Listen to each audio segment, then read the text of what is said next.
Hello, everyone. Thank you so much for joining us today again, and welcome to this exciting world of the green perspectives. This is a podcast where every action and perspective counts. If you're passionate about the environment and sustainability and want to continue being informed into the latest green innovations, definitely this is a place for you to stay tuned. And today we have yet another exciting discussion on a topic that may be familiar to some of us or may be unfamiliar to some of us. And that's why we are here to learn about the discussions and to learn on what our guest today has for us. And I'll pass it over to Cetric to let us know on the rationale of the discussion for today. And before that, I'll just go ahead and introduce myself. My name is Fridah. Over to you, Cetric. Thank you so much, Fridah, for inviting me. Well, today is yet another lovely day that we are here back again to the Green Perspective discussion. And the lovely topic that we're going to touch today is around waste and entrepreneurship, especially for the young people who are working in the waste sector. And just a quick overview before we delve into our discussion today with our lovely guest. I want to give a brief overview about the waste sector. The waste sector is often underestimated, yet it holds immense potential for driving sustainability and innovation. And by transforming waste into valuable resources, young entrepreneurs are not only creating successful businesses, but they're also playing a pivotal role in advancing circular economy models. Unlike the traditional linear economy, which operates on take, make, dispose basis, the circular economy seeks to keep resources in use for as long as possible. The shift is crucial for minimizing waste and maximizing resource efficiency. Empowering young people in this sector is essential for several reasons. But first, providing them with the skills and knowledge to develop sustainable business models while helping them earn a decent livelihood and also contributing positively to the environment. Another reason is that young visionaries serve as a catalyst for change, inspiring communities and driving adoption of sustainable practices. One remarkable initiative making a significant impact is the Waste to Work project. This project focuses on equipping young people with the training, mentorship, resources that they need to turn innovative ideas into viable, sustainable businesses. Through these efforts, young people are addressing waste management and the challenges that are fostering a culture of sustainability and innovation. So, in today's episode, we have the pleasure of speaking to one of the guests who will be introduced shortly by my co-host Fridah, and we'll be exploring the journey, the inspiration, and the incredible experience within the waste management. I hope you're all excited to listen to this conversation. Thank you so much, Cetric, for providing a comprehensive overview of today's discussion. And it's really exciting that we are going to delve deeper into this topic with none other than our amazing guest of today, Pranay Shrestha, who is a waste technical specialist in VSO Kenya, is also the chair of Climate Action Network, South Asia, Nepal. He leads also the GAIA Zero Waste Himalaya Network, building capacity, policy, and advocacy. And not only that, Pranay also leads the FAO Mountain Partnership Nepal, where he engages in innovative, sustainable mountain solution. And with our guest today, I believe the conversation is going to be exciting. We're going to delve deeper into learning more about the waste sector from Pranay. And I'll just hand over to Cetric to lead us into this discussion. Yeah, Pranay, thank you so much for coming on board. I hope you can hear us well. It's really lovely to have you on board. I know Fridah has already introduced you, but here again to just hear a brief about you, maybe what she didn't touch on. Could you just maybe tell us what really inspired you to get into this, waste management career, and what inspired you? Yeah, tell us what inspired you, and tell us a bit about your journey, Pranay. Thank you for inviting me, Cetric and Fridah. Yeah, that was a very good introduction. Yeah, the inspiration was like when I I was working in a very good organization in EU in Nepal. I saw Kathmandu is very much polluted with waste, mostly with the waste burning and waste. And what I thought is that there's someone need to come out and bring the changes in policy and bring the changes in the mindset of the youth from CBO to entrepreneur, CBO to business people. So that's what I became inspired, and I started making a loose network, and we made a big network, and there is much changes. It came out within a 10 years time. It is 10 years journey, my 10 years journey with the West. And now I'm happy. I joined a very, very innovative, because recently I did an innovation, master's in innovation also. And I joined a very innovative project, which is called a West to Work. Thank you. Thank you so much, Pranay. I see it's all about passion, and the journey is really from a long time ago. You said 10 years, right? Mm-hmm. So right now, where did you say you are right now? Right now, I'm here in Nairobi, Kenya, BSO West to Work project, where I'm as an West technical specialist, but also handling side-by-side innovation and entrepreneurship also for the whole project. So that project is for 3 cities, Nairobi city and Mombasa, and 3 counties, Nairobi County, Mombasa County, and Kisumu County. That's so lovely. Fridah, you see the way the journey is inspiring from 10 years ago. That's really lovely. Yeah, and it's so exciting to hear from Pranay continuing with the Waste to Work project in Kenya. And one of the things that I would like to maybe get from you, Pranay, and for also our listeners, when we hear the word Waste to Work project, I know for us, we are familiar with Waste to Work because we've been involved in the Waste to Work, but now to our listeners and to people who are not aware of what Waste to Work project, could you kindly explain to our listeners and people today, what does the project entail? What is the aim of the project? I understand one of it is to empower young people working in the waste sector, but could you kindly provide to us now, what is the Waste to Work project and what is the main aim so that we get to understand it better? The overall aim of the Waste to Work project is to change the mindset of the informal waste workers, waste pickers, to the formal and a business activity. They will be running business activity and creating employment for themselves and others in that community. So this project now is mostly focused on the slum area of those counties. Most of the slum areas of those counties, and those slum areas are having most of the waste pickers and small waste collectors, not a big waste collector. Small waste collectors means they are collecting small area, 100 houses, 200 houses, 400 houses. Now, the Waste to Work is all about how the group of the youth, 18 to age range of 18 to 35, they comes out with idea. And their idea, they will try to say that they test their prototype and test their idea, and they will launch a business. And in those whole process, BSO will be supporting them with technical training, waste management training, entrepreneurial training, life skill training, safeguarding training.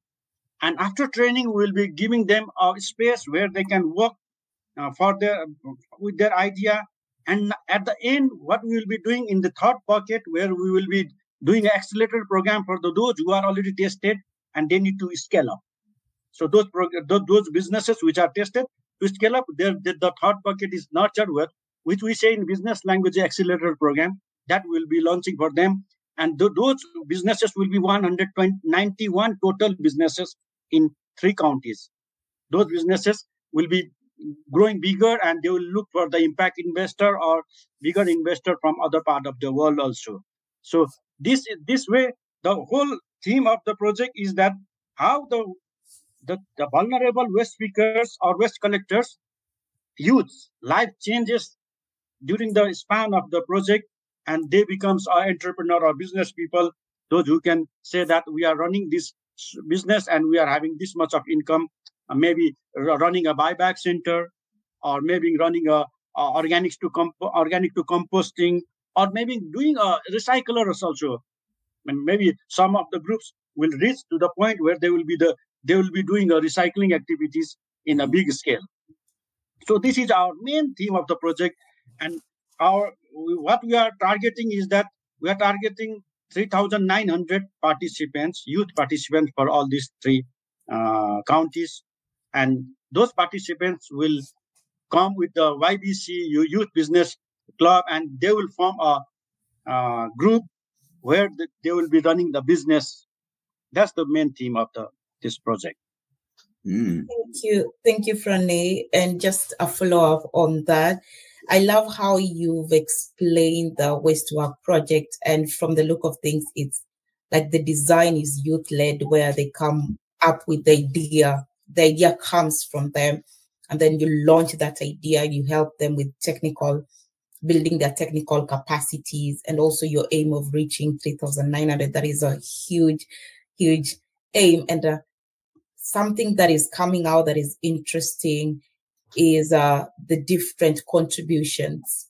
So now that you've talked about the Waste to Work project and how the young people come up with the idea, is there specific contributions that you can point out in terms of how the project is impacting the young people in the waste sector and the entire community so far? What are some of the specific contributions? Okay, so far the contribution, if you see that the groups, they themselves, first, it's innovation things we are doing it. First, we mobilize them, and we give them a business plan idea. Then they will come with the things that they need, some resources to do a testing of their prototyping testing of their things. That in that moment, we also support them with some equipments, whatever they require to do the testing of their idea. After that phase, then they will come out with saying that, okay, well, our group is now more formal, and we want to do a buyback center or organic waste to compost. And there are many groups from Kisumu, Mombasa, and Nairobi. They came with the testing idea, they succeeded, and now they came with saying that they need a buyback center where the community waste pickers will come and sell those things there, and they will sell those things to the industry or the recyclers. So this is what we did till now. That we have established many buyback centers in Nairobi also. Those buyback centers are fully funded by BSO, and in Mombasa and Kisumu itself. So this buyback centers is all about, they will be collecting waste from the households also. They will be buying waste from the waste pickers also, and they will be sorting it and keeping it in the big bulk, and they will start selling in the bulk. So the difference will be their profit, and they will run that business, and they are running that business, and they are making livelihood for themselves, and they are keeping community clean also. That is happening already in many areas, in Kibera, in Otongo, in Kisumu, in airport area, in Mombasa, with our participants. Wow, that's really interesting, Pranay. I think I started just thinking about how big that project is. I liked how you mentioned that the project is targeting to empower 3,900 youth working in the informal sector. Those are the major cities in Kenya. That's Nairobi, Mombasa, and Kisumu. And the fact that the project is also touching on vulnerable youth who are working in the waste sector makes it really an impactful project. And I'm just trying to imagine. There must be a couple of challenges that were there before, which made the Waste to Work project come in place. And maybe if you could just point some of the few challenges that the youths in this sector encountered before the project was incepted, because I'm sure you've been interacting with them, and I think you did maybe a research before the Waste to Work project came in place. So what do you think are some of the challenges that these young people faced before the project came into existence? Okay, the young people of this three city and those areas, they were facing many challenges, but among them the biggest challenge was that they were not getting a good value for the collected things from the middleman, because there was a cartel. All the middlemen, they were selling to the middleman and they were not getting a good value. So they were exploited or something like that. That was the best first one. Second one, they were not getting opportunity to learn something about waste or business, and they were looking for some opportunity where they can learn or do some learn about waste also, technical waste also, or business, about business waste business also. That one also they were lagging. And the third one, the registration and working with the government, they were, because you can understand the mindset of those waste pickers and those waste collectors in the slum area.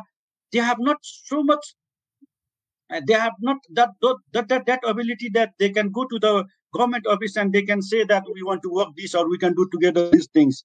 That was also the gap between them, for them. And mostly the, and in case of the waste, if you see, and the community having the waste everywhere, it is in that slum area, and it was mess everywhere. It is, and those waste, it was going to the river, or it was going to the park, or it was going to the some dumping site, and it was not recycled, or it was not, the 3R or 5R was not used. Recycle, reuse, refuse, or those things were not used over there. So those were the challenges over there. And to tackle that challenges, Waste to Work project came out with this idea saying, the buyback center. That is the best things, where the community owned buyback center, CBBC, we say, community buyback center. So where the community, means the youths, they will run those business and they will make themselves grow in future. Wow. Thanks a lot. I see the project is really focusing capacity building the young people. And yeah, there's a lot of aspects around, giving them knowledge base and teaching them how to, model the circular economy model and maybe create income out of that in the way you described it. I think it's a really impactful project, which is really nice. Just back to you, Pranay. What is that specific skill, or maybe towards your speciality, that you are impacting to these youths? The main thing is that the youth whom we are working with, we found it that they are very much enthusiastic. They are ready to learn. They are ready to do the business, and they are mostly involved with CBO things, community-based organization things, making a voice, that there is making a voice of the community. But now when we interfere there with the deep technical knowledge of waste management and deep technical knowledge of business development, entrepreneurship, and those I can see that many participants, they comes to me also and they tells me that the way we were thinking before about our community and business, now we have changed our idea. Now we are more thinking about doing business and solving the problem, not only focusing on saying that there's a problem and there's a problem and there's a problem. But now we are focusing on doing a business and solving a problem. That means doing business side by side. Those business will help to solve those waste problem in the community. That's their thinking. And my things, I told you already, since 10 years I'm in this line, and I have done many zero waste, circular economy, and innovations training and all those things with the Gaia and all many big organizations of the world. So those things, and I implemented many projects, small projects in Nepal, Bhutan, and India with the Zero Waste Himalaya project. And those projects experience and my skills are nowadays, it is very helpful. And I'm trying to modify it. I'm trying to design things on those things and bring it in African style, in Kenyan style, and make it like the way they think, the way they work. And I'm making all those technical documents for the project, which is easily understandable by our participants, and they can follow those things and run their business. Just like recently, I have developed this technical buyback center design for BSO, and those design we are circulating to all our buyback centers, and we are having half-day sessions also with them about that.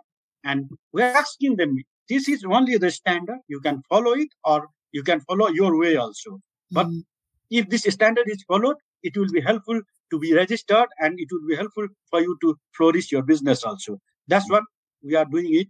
And now the third step, what we are doing, those who are interested to do organic to compost, we are having a partnering with a city park office, a government office here. They have a big space where we will be launching a training for our participants for 1 week training, where they can learn by doing. It's not about theory only. They will be doing the composting themselves. Maybe 2 hours of theory, 3 hours of practical things. They will be doing that area. So those skills we are trying to develop them, so that in future they will think that, okay, this will be helpful for them, and they can make around a business. Okay. Oh, wow, that's really brilliant, Pranay. You're doing some really good work. Thank you so much. I do have another question for you, but I don't know if Fridah has any follow-up question in line with what you've just mentioned before I ask it. Fridah, do you have any? I just maybe a comment on what Pranay is sharing. I think it's really, for me, I think it's really exciting because I can see elements of meaningful youth engagement in Waste Work project, where you're giving young people the ownership, because the first you mentioned that you give them, you advise them and guide them, give them technical, maybe advice, but you leave them up to them to decide if they want to take it in or they don't want. So it's more of, you are not imposing the initiatives onto them, but you're giving them that mandate to choose on their behalf, because most of the time it has been really difficult to enhance meaningful youth engagement in projects, because you get that most of the projects, they come with already set policies, already set structures, and they're like, you need to do this, you need to do this, so that they achieve their project outcome at the end of it all. But it's a new, how do I say, it's a new overturn in the Waste Work project, whereby, yes, you have your own structures, but it's more of you're also bringing in the structures from the young people and merging them with yours. It's more of regarding them also as equal and active participants and stakeholders in the project, which is something very outstanding when engaging with young people. And also when you mention that you're not only helping young people to clean the environment, but you're also helping them to make money out of it. So it's really quite interesting, and it's really inspiring to see the work you're doing in the Waste Work project. Thank you for sharing. Yeah, that's very true, Fridah. And I think I'm also inspired by the fact that he also mentioned something around, socioeconomic empowerment, social economic and environmental empowerment. So like these young people are already having agency and ownership, of their social life, the economic life, and the environmental aspect. So they're tackling all these things around sustainability. And I think that's one of the biggest things towards achieving a sustainable environment, where young people are empowered to know how to create income. At the same time, they're empowered to know how to protect the environment. Yeah, so I think that's a really good model that Pranay and your team, you're pushing towards. One thing which you mentioned as well, which I'd love you to also expand, is you mentioned something around collaboration. And I heard you say that you're partnering with something around, I don't know if you mentioned the government or some other entities. Maybe could you tell us about how your strategic partnership is, and maybe the people that you're collaborating with to achieve? Because I know this big initiative can't just be a sole person, a sole organization. It has to, involve a lot of different stakeholders. Okay, let's start with the partnering things. The first, the mainstream partner with us is Taka Taka Solution. Those are a private sector based in Kenya. And they are the one of the biggest recyclers of Kenya. They are our partner, and we have a partner for impact or evaluation, ICDI. They are doing they are trying to see the impact of our project, and they are trying to document it, the ICDI. And we are now having more partnering with the county governments, just like Nairobi City County, Mombasa City County, and Kisumu City County. I want to give one example of Nairobi City County, where we are having partnering for our Nairobi. We are going to have a Nairobi Business Forum where Nairobi City County will be our partner. And side by side, what we did is that Nairobi City County and we went together to the one place and we stayed there for 5 days to make a MOU and do a policy discussion about how waste to work things can be implemented in other part of the Nairobi also. City County, we are doing some part only. There are many parts remaining. So how we can do it together or how we can do it, and some discussion on the climate and environment protection also was there. And after the end of the 5 days, what we came out with the conclusion that the MOU was ready with Nairobi City County and us. And the MOU is more about waste to work also, and also about the climate action and environment protection. So that is long term. Also, we have a partnering with now. We are partnering with Nairobi County. Likewise, we are having partnering with Kisumu County and Mombasa County also. Now, recently, I talked about the partnering with Nairobi City Park Office. It's a government office. It is under the Nairobi City County also, and they are different entity, City Park Office, where we are trying to do our learning by doing activities, training for our participants on organic waste. So they will learn about organic waste, technical thing about organic waste, and they will learn how to make organic waste to compost. They will learn whole process by doing themselves. So that is the things what we are having partnering, and we have many stakeholders, just like the recyclers, the industries who buys things from our participants, just like bottlers, logistic, white mud, means plastic. There are many others. Those who are our stakeholders, where our participants are linked with them, and they will sell those things to them. And now we are also trying to link up with if our participants need a biogas things, we are trying to link up with System Bio, or there are many other bio industry. We are having talk with Systema Bio. So these things we are having. Now we are getting more bigger, but this is only a pilot project. Hopefully, if we expand in future, then we can go to the many other counties also and many other areas in Nairobi County, inside Nairobi County, and other counties also. That's really brilliant. I think, Fridah, are you inspired? I think I'm really inspired. I'm inspired. And something, I think something just came up. It's more of a question, Pranay. While in Kenya, I think my last project was in Waste to Work, and it was really inspiring. Okay, I've never worked as a volunteer in the waste sector, and it was more of changing my perception about waste pickers. That was one huge takeaway that I took from the Waste to Work.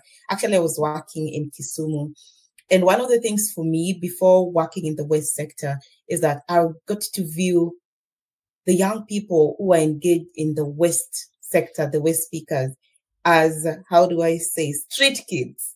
Like, I never viewed them like they could make money out of that. So when I went to Kisumu and our main aim was to mobilize them, that was our whole change of belief, like how I could view them. Because first I would view them as, how do I say, I'll view them as a threat to security. Like in the region, they were doing like things that were not really right society-wise. So when I went to work with them, it was a whole shift, changing that this is work, this is their livelihood.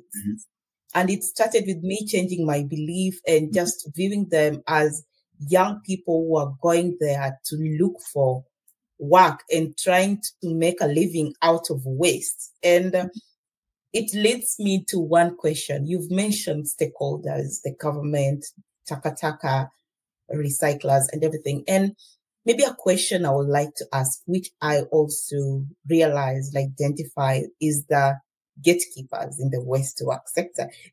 In the sense of most of these young people, especially the waste pickers, they're still not well structured. So they just go and pick waste, and then they go to buyback centers to sell them. And even before reaching out to them, it was so hard, because when I go there as an individual person and start talking to them, oh, I'm working as a volunteer, I'm volunteering with VSO, we're doing this project, it will be very hard for them to listen to me. Mhm. Or when we use gatekeepers, community leaders, people who know them, it was very good for them to be receptive. I think because also of how the community or the society over time have been viewing them as not like doing something ethical or doing something worthy. So my question is, in your work in the waste to work sector, are gatekeepers important stakeholders in your work, and how has your experience been with them, if you've had any? Yeah, you are right. You have that experience, and we are having very good experience with the gatekeepers from all those community where we work, and those gatekeepers always try to make the things very smooth for us in the ground, and those are very reliable, and those are very helpful to make the activities in prompt way, and the activities, and to motivate the waste speakers, those who are sometime here and sometime there. It is very difficult to find if we are there only. If the gatekeeper keeper is there, it is easy to access them, and it is easy to make a group to the to the groups. I'll give you the example of Kisumu. You know the dump site in Kisumu. Yeah. I went there. We conducted 3-4 hours of training to the waste speakers inside the dump site. Cetric. It was inside the dump site. We did a training for 4 hours for the many youth who were collecting waste, picking waste there.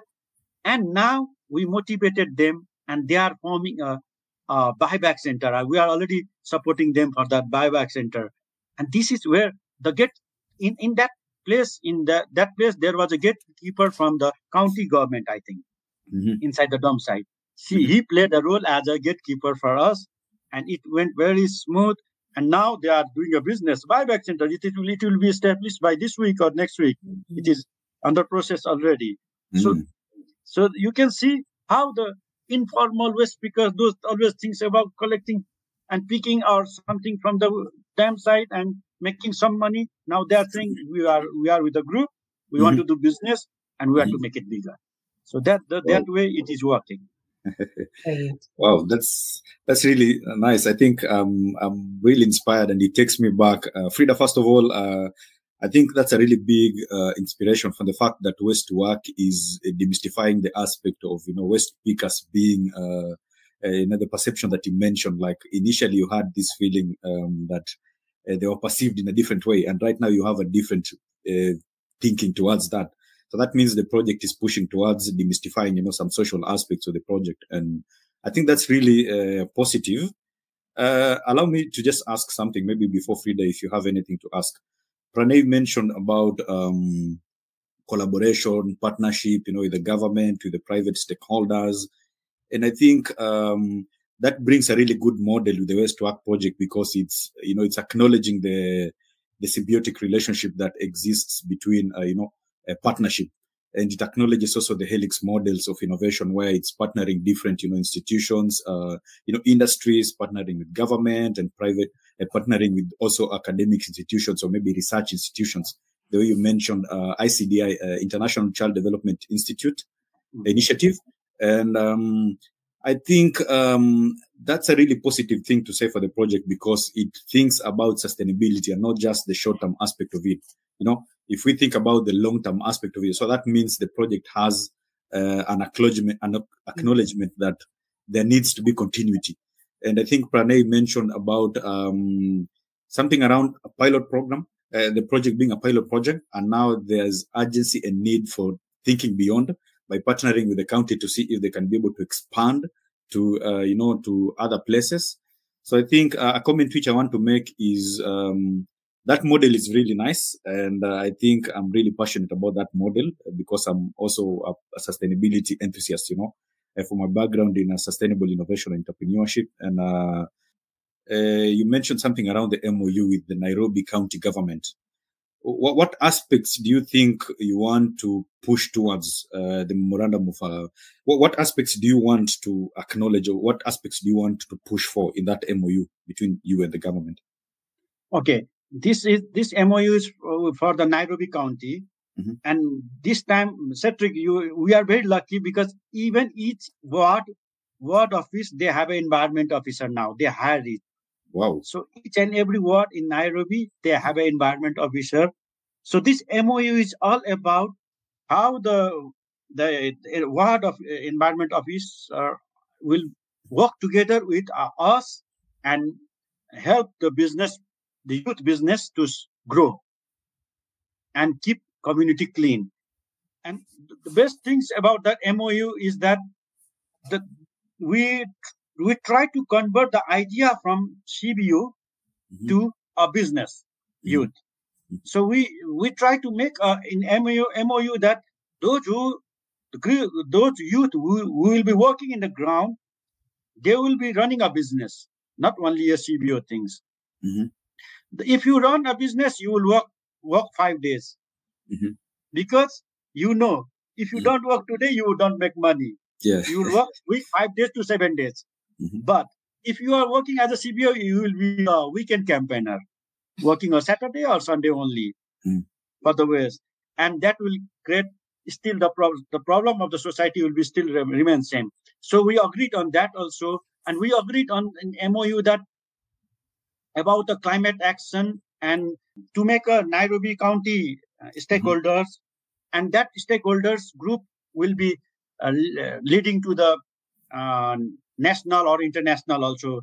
That's what we agreed about the stakeholder, making a stakeholder groups, maybe from different research academia, maybe from taking from many different other NGOs, INGOs, and taking from the many other business peoples also, and making that big stakeholder where they are related to waste and environment and climate change, climate action. So these things we are trying to make it this stakeholder group also.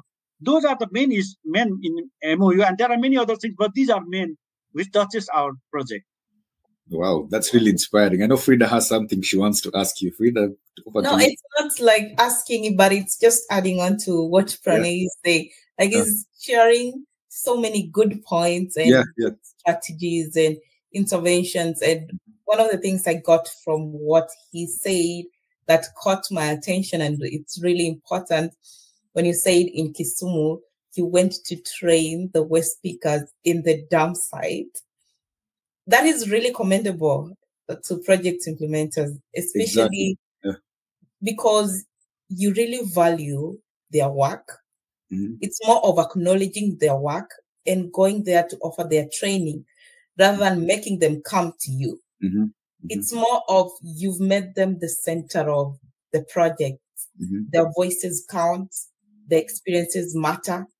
And in as much as you're supporting them technically, but they are the main agents of that project. Because I do remember I did lead a research on young people. It was more of getting their views on what are some of the things they want in employment. And one of the things was convenience and flexibility and all that. And I know ways to work, like you can agree to me, Pranay, is that there is a specific time they need to be at the dam site.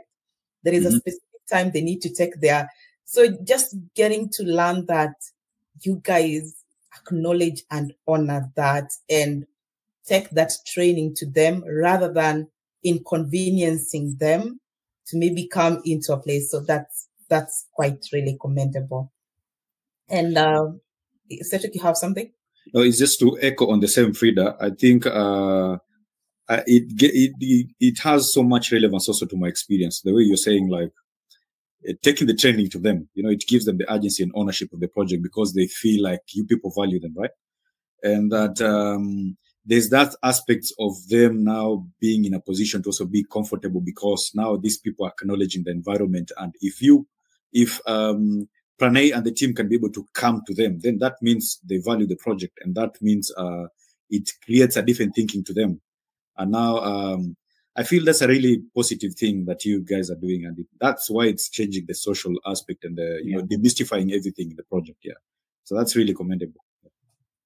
Yeah, so Pranay, I think I'll just end with one last question.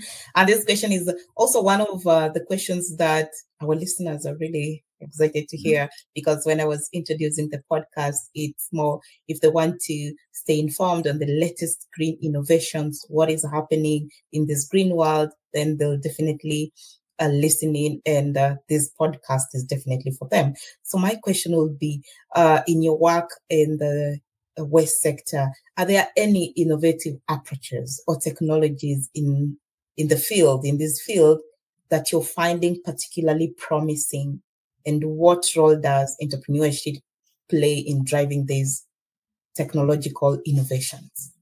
Okay, this project is all about putting those ideas, making those ideas into entrepreneur and technological things. What we are trying to introduce to our participants is that there are like digital things which they will come and say that they want to work with these digital things and do a bookkeeping recording, or they want to do a digital marketing. All those, maybe they want to follow up blockchain things to sell their product once they are ready, and upcycling things once they have done some upcycling things. Okay, now one of the technical things what we are going with some of the participants are making bottles, glass of the bottles.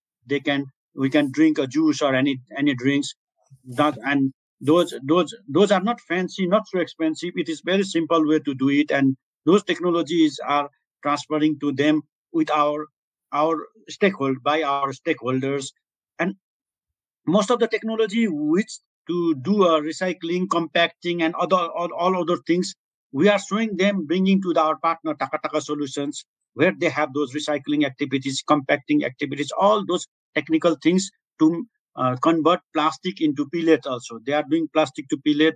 They are making organic waste to compost. So those technical aspects also, by showing them, by theoretical we are giving them, and by showing them also, bringing them to the right place and showing them those technicals are there. And if in case your buyback centers want to grow bigger, in our nurture in accelerator program, we can seed fund for those things also. If you want to invest on recycling activities, crusher, or you want to go more ahead, converting plastic waste to brick, or converting plastic waste to poles, or converting organic waste to biogas, then you can run a community cookery and you can earn money from that also. Those things we are trying to show them, and we are trying to motivate them on all those technological aspects also. Now, the most important technological things what we are trying to show them is that the glass, which is very big volume everywhere. So those glasses, if those are broken, they are hazardous also.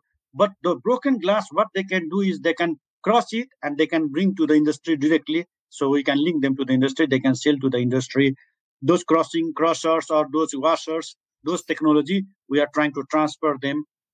These type of things which we are trying to show them, because those are from the very bottom of the pyramid, and they are very, we need to groom them slowly and slowly. So we are already in the 50%, now bringing them to the nursery, where we will show them there is a seed fund for them to install those machines, do technical things, and maybe upcycle, recycle, whatever they can do it. There's the possibility also. So we are gradually moving them up. So these things are there. Thank you so much, Pranay, for giving our listeners a glimpse into these green innovations that you've shared, especially in the waste sector field. Yeah. I mean, Pranay has just unlocked a massive thinking towards me, and I think some of our listeners are also quite inspired about the circular economy models. And I think this project really advocates for the circular economy models, and the inspiration also is in the quad and triple helix models of innovation, where the project is acknowledging the relationship between different actors. For example, research institutions. Pranay, you mentioned about ICDI, International Child Development Institute, and you mentioned about different private stakeholders. That is like the Taka initiative, where you said they're in charge of providing, the buyback center where these young people can go and, get technical skills or maybe get empowerment to see how waste is recycled and all that. And then you mentioned about government, where you said you're really partnering with the government, the county government, to influence, changing MOUs and, policies that are conducive for them.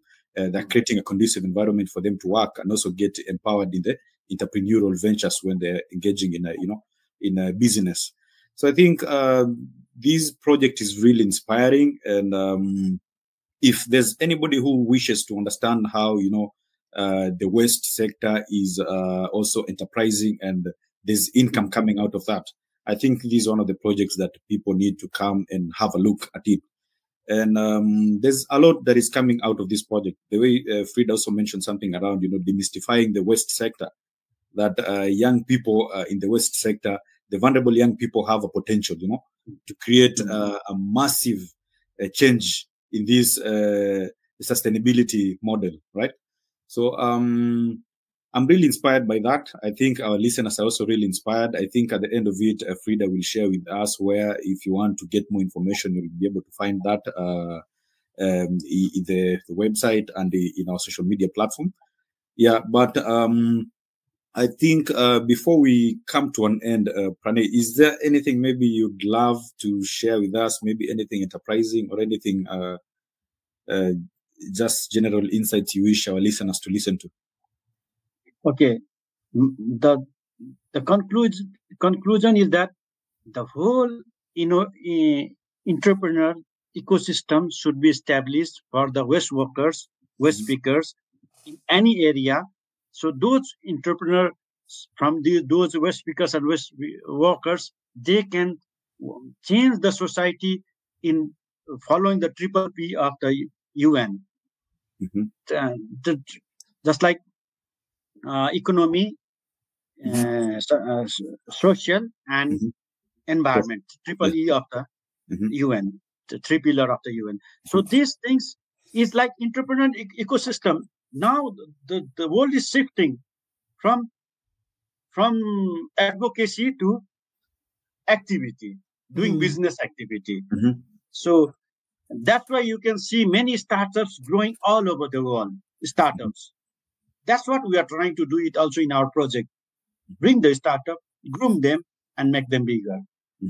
So this is now, if we follow these things, then we can create more employment in our area. We can create more green and clean environment, and we can do a climate action from our home, our community, from our county. Thank you. Thank you so much, Pranay. And just to close it up, one thing which I always like to emphasize is, if business has to exist, then business doesn't have to think about profits alone. So if a business exists and it thinks about the social, economic, and environmental aspects, then I think that's the roadmap towards sustainability. And I think that should be a really good drawing point where everybody needs to come and, learn from. If there has to be any projects related to the same, then that needs, the Waste to Work project needs to be a really proper benchmark that people need to come and have a look at. So Pranay, it's been inspiring to hear your story. I think we've come to the end of this. Thanks so much for sharing a lot about your experience in the Waste to Work project and your personal inspiration towards, waste management and, changing, thinking of changing, creating a conducive environment, advocating for the circular economy model. Yeah. Thank you so much, Pranay. And I think we now come to the end of this, and I'll hand it over back to Fridah so that she can close it up for us. Thank you so much, Pranay, and for sharing your insights. And the last statement that is really coming out from you is we are shifting from advocacy to activity. Thank you so much for sharing your journey, for sharing your experiences, and making us look back into also our experience in the Waste to Work sector in Kisumu and Nairobi. It's really been inspiring. Thank you for your time and for your valuable insight. It's been a pleasure having you on this podcast. And thank you also to our listeners for tuning in. Just to remind you that this is a podcast where every action and perspective counts. And don't forget to share this episode and follow us on social media for more on sustainability and innovative waste management and everything technology related and green innovations. Until next time, stay green. Stay green.